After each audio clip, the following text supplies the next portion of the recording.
Step by step खंयच्या संगतींनी पुरा तुम्ही नॉमिनेशन ऍड करूंक जाय.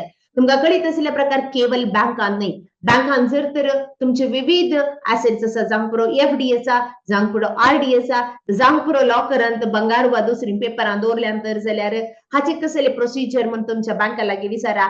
तितले मात्र न्ही, तुमचे म्युच्युअल फंड अकाउंट्स, तुमचे ट्रेडिंग अकाउंट जावंक पुरो, डीमॅट अकाउंट जावंक पुरो, वा तुमच्याकडे बिझनेस अकाउंट आसा, करंट अकाउंट आसा, त्या करंट अकाउंटाक EPF, NPS, national pension schemes आसा, पीपीएफ आसा, आणि जायते लोकांनी तुम्ही इन्शुरन्स पॉलिसी गेल्यार जावंक पुरो, त्या इन्शुरन्स पॉलिसीनी नॉमिनीज ऍड करूंक आसात, आणि पोस्ट ऑफिस स्कीम्स.